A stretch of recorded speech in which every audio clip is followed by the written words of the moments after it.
अस्सलाम वालेकुम। Chapter number 11 हमारा कंटिन्यू है होलोज़ोइक न्यूट्रिशन, जिसमें हम डिस्कस कर रहे हैं ह्यूमन डाइजेस्टिव सिस्टम। इस टॉपिक में हम डाइजेस्टिव सिस्टम के डिफरेंट पार्ट्स को पढ़ रहे हैं one by one. Last video में हमने पढ़ा है ईसोफेगस। ठीक है, ईसोफेगस तक हमारा डाइजेस्टिव सिस्टम कवर हो चुका है। अब हम ईसोफेगस से आगे जा रहे हैं। ईसोफेगस के बाद जो नेक्स्ट ऑर्गन आता है, जो नेक्स्ट पार्ट है डाइजेस्टिव सिस्टम का, उसे हम कहते हैं स्टमक।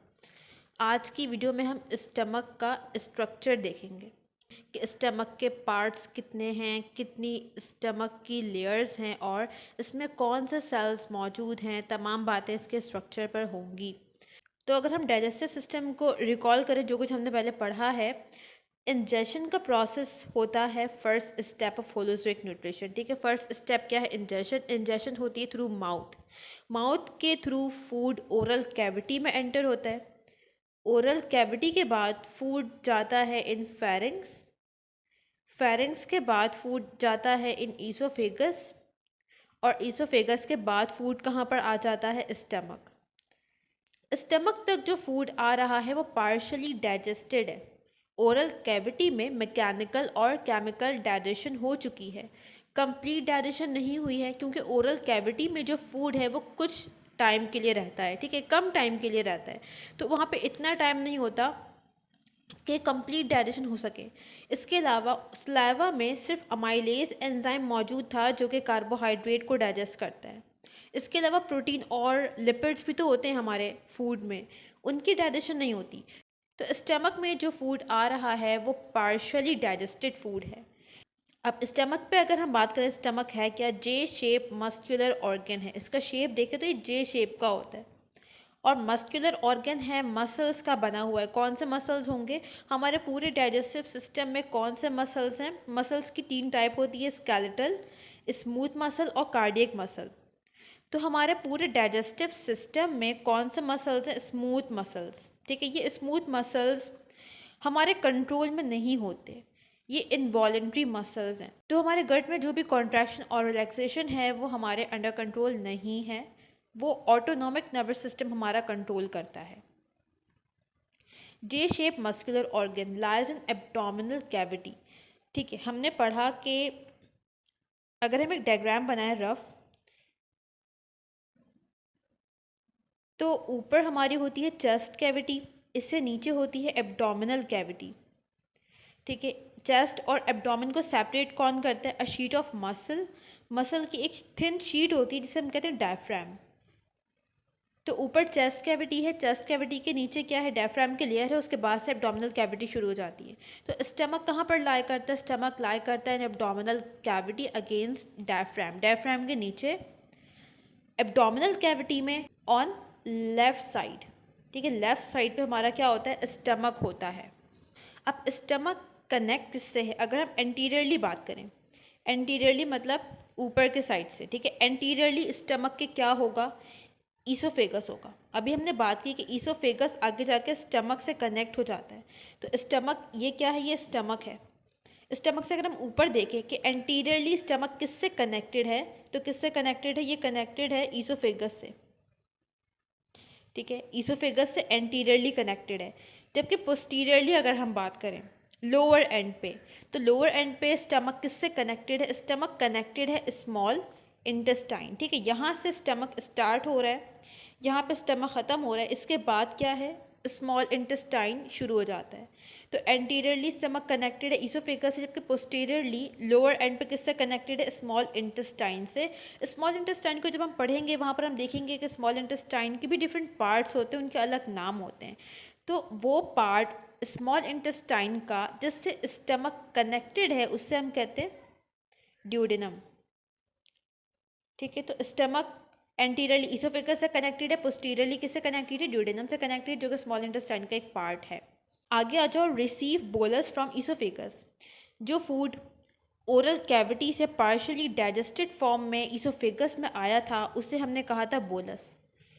ठीक है, ये बोलस ईसोफेगस से होता हुआ कहाँ पर आ जाएगा? स्टमक में आ जाएगा। तो स्टमक क्या करता है? स्टमक रिसीव करता है बोलस को from oesophagus. Here both chemical and mechanical digestion takes place. ये पॉइंट भी इंपॉर्टेंट है, इसको याद रखो कि स्टमक में कौन सी डाइजेशन होती है।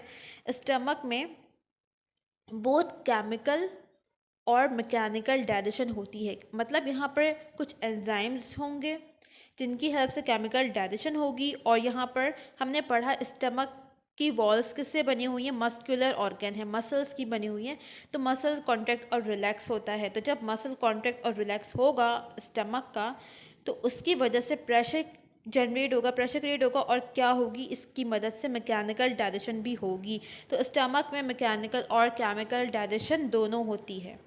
अब आज एक टर्म है काइम, काइम को समझ लेते हैं। देखो, ओरल कैविटी में जब फूड आया था वो पार्शली डाइजेस्ट होने के बाद स्लाइवा के साथ मिक्स होने के बाद इस तरह का एक राउंड स्ट्रक्चर बन गया था, इसे हमने कहा था बोलस। ओरल कैविटी में डाइजेशन के बाद जिस फॉर्म में फूड आ जाता है उसे हम कहते हैं बोलस। फिर ये बोलस आगे मूव करता है फेरिंक्स और इसोफेगस में, ठीक है। अब स्टमक में भी क्या हो रही है, स्टमक में भी केमिकल और मैकेनिकल डाइजेशन हो रही है।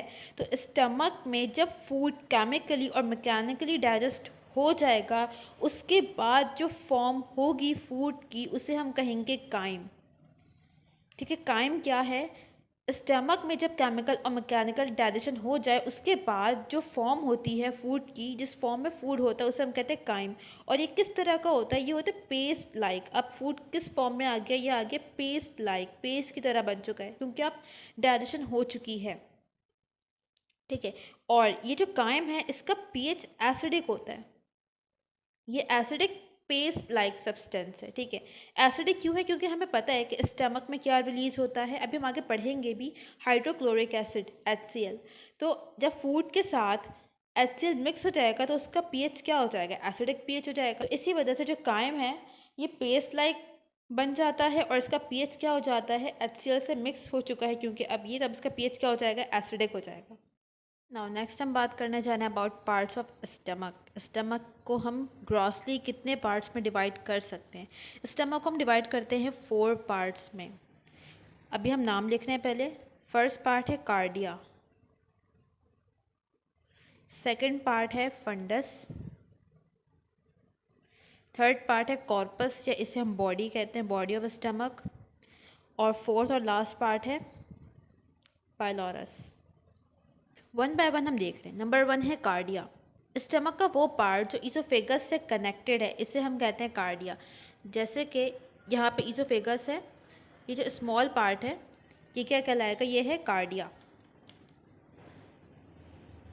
कार्डिया क्या करता है, स्टमक को इसोफेगस से कनेक्ट कर रहा है। इस जगह पर एक स्फिंक्टर होता है, स्फिंक्टर। स्फिंक्टर क्या है, स्फिंक्टर वाल्व है, मसल का बना हुआ है और ये एक्ट करेगा एज वाल्व, ठीक है। ये क्लोज और ओपन हो सकता है। वाल्व का काम क्या होता है, हमने पढ़ा है सर्कुलेशन में हर जगह पर कि वाल्व क्या करता है, बैकवर्ड फ्लो को प्रिवेंट करता है, बैकवर्ड फ्लो नहीं होने देता, यूनिडायरेक्शनल फ्लो करवाता है। तो यहाँ पर भी ऐसा ही है। कार्डिया जो है यहाँ पर क्या है, स्फिंक्टर है, इसे हम कहते हैं cardiac sphincter, cardiac sphincter. Cardiac sphincter cardia में मौजूद होगा और कार्डियक स्फिंक्टर का काम क्या है, ये बैकवर्ड फ्लो ऑफ फूड को प्रिवेंट करेगा। मतलब कि जो गैस्ट्रिक कंटेंट है, स्टमक के जो कंटेंट है, जो फूड स्टमक में आ चुका है अब वो दोबारा स्टमक से इसोफेगस में नहीं जाएगा क्योंकि यहाँ पर स्फिंक्टर है। स्फिंक्टर अब क्लोज हो चुका है। पहले स्फिंक्टर ओपन होगा जब फूड आ रहा होगा इसोफेगस से स्टमक में, तो स्फिंक्टर ओपन हो जाएगा। लेकिन जब एक दफ़ा फूड आ गया इसोफेगस से स्टमक में उसके बाद ये स्फिंक्टर क्लोज हो जाएगा ताकि बैकवर्ड फ्लो ना हो। फूड जो गैस्ट्रिक कंटेंट है, स्टमक का कंटेंट, वो बैकवर्ड ना जा सके, वो इसोफेगस में ना जा सके। ऐसा करना क्यों ज़रूरी है, क्योंकि स्टमक में क्या रिलीज़ होता है, एसिड, ठीक है, HCl। तो स्टमक का जो कंटेंट है वो हाईली एसिडिक है, इसका पीएच क्या है, हाईली एसिडिक। तो स्टमक के जो वॉल्स हैं, स्टमक के जो मसल्स हैं, जो लेयर है, वो इसके लिए अडेप्टेड है। उन मसल्स को ये एसिड हार्म नहीं कर सकता। क्यों नहीं कर सकता, अभी हम जब आगे पढ़ेंगे तो वहाँ पर हम देखेंगे, ठीक है। तो स्टमक के जो वॉल्स हैं, जो लेयर्स हैं, वो इस एसिडिक इन्वायरमेंट के लिए अडेप्टेड हैं। लेकिन हमारा जो ईसोफेगस है वो इसके लिए अडेप्टेड नहीं है। अगर वहाँ पे हाई पीएच आ गया तो क्या होगा, ईसोफेगस की वॉल्स डैमेज होंगी। तो इसीलिए यहाँ पर कार्डिक स्फिंक्टर मौजूद है ताकि जो एसिडिक कंटेंट है स्टमक का, हाईली एसिडिक कंटेंट, वो ईसोफेगस में ना जाए, वो ईसोफेगस को हार्म ना करे, उसकी वॉल्स को डैमेज ना करे। सेकेंड जिसका पार्ट है वो है फंडस। स्टमक को अगर हम देखें तो ये अपर एंड पे कर्व है, ठीक है। ये इस तरह से ईसोफेगस आके डायरेक्ट स्टमक ऐसे नहीं बनता, बल्कि ये थोड़ा सा ऊपर जाके कर्व होता है। तो ये जो रेस पार्ट है स्टमक का, जो ऊपर की तरफ जा रहा है, रेस्ड एरिया, इसे हम कहते हैं फंडस, ठीक है। तो यहाँ से यहाँ तक का एरिया क्या हो जाएगा, फंडस। ये पूरा एरिया हो गया फंडस। फंडस का काम ये है कि अगर स्टमक में ज़्यादा कंटेंट आ जाए तो ये उसको होल्ड कर सकता है। वैसे नॉर्मल अगर हम देखें, नॉर्मली फंडस में गैस होती है, क्योंकि स्टमक में डाइजेशन हो रही है जिसकी वजह से गैस रिलीज़ होती है। तो ये गैस कहाँ पर एक्यूमुलेट होती है, गैस हमेशा क्या होती है, लाइटर होती है, तो वो ऊपर की तरफ जाती है। तो गैस कहाँ पर एक्यूमुलेट होगी, फंडस में। फंडस का काम क्या है, नॉर्मली यहाँ पर गैस मौजूद होती है, लेकिन अगर ज़्यादा कंटेंट आ गया स्टमक पर तो यहाँ पर फूड भी मौजूद हो सकता है। यहाँ पर हमें गैस बबल मिलता है। नेक्स्ट पार्ट पे अगर हम आए, नेक्स्ट है बॉडी। ये इसका मेजर पार्ट है, ठीक है, लार्जेस्ट पार्ट इसका है बॉडी। फंडस के बाद से जो एरिया यहाँ तक का है ये पूरा क्या है, बॉडी। यहाँ पर मेजर डाइजेशन होती है। यहाँ पर डिफरेंट तरह के सेल्स मौजूद हैं जो एसिड रिलीज़ करते हैं, एंजाइम रिलीज़ करते हैं, और यहीं पर डाइजेशन का मेन प्रोसेस होता है। और यहीं पर हमारा जो फूड है वो स्टोर रहता है। स्टमक के दो फंक्शंस हैं, एक डाइजेशन का फंक्शन है। नंबर 1 फंक्शन क्या हो गया स्टमक का, डाइजेशन, ये तो हमें पता है। Number 2 storage of food, food को स्टोर भी करके रखता है कुछ देर के लिए, ठीक है। तो स्टमक का काम है digestion and storage of food. तो यहाँ पर जो बॉडी है, बॉडी का मेन रोल है डाइजेशन में और स्टोरेज ऑफ फूड में, क्योंकि यही इसका मेजर पार्ट बना रहा है, ठीक है। बॉडी के बाद अगर हम फर्दर आगे मूव करें तो कौन सा पार्ट आता है, पाइलोरस। पाइलोरस वो पार्ट है स्टमक का जो स्टमक को कनेक्ट करता है स्मॉल इंटेस्टाइन से, ड्यूडेनम से। लोअर पार्ट जो स्टमक का होगा इसे हम कहेंगे पाइलोरस। पाइलोरस में अगेन एक स्फिंक्टर मौजूद है, इससे हम कहते हैं pyloric sphincter. Pyloric sphincter, pyloric sphincter भी उसी तरह से मसल का बना हुआ है। ये क्या करता है, ये भी वाल्व की तरह का फंक्शन करता है, बैकवर्ड फ्लो से रोकता है। इस एंड पे, ये जो एंड है स्टमक का ये वाला, ये क्या है, ये पाइलोरस है। ये स्टमक को कनेक्ट कर रहा है स्मॉल इंटेस्टाइन से। यहाँ पर स्फिंक्टर मौजूद है। ये स्फिंक्टर क्या करता है, गैस्ट्रिक कंटेंट को एम्प्टी करता है। इसका काम ये है कि जब स्टमक में फूड डाइजेस्ट हो जाए तो इसको आगे ड्यूडेनम में रिलीज़ कर दे, ठीक है, इसको आगे ड्यूडेनम में भेज दे।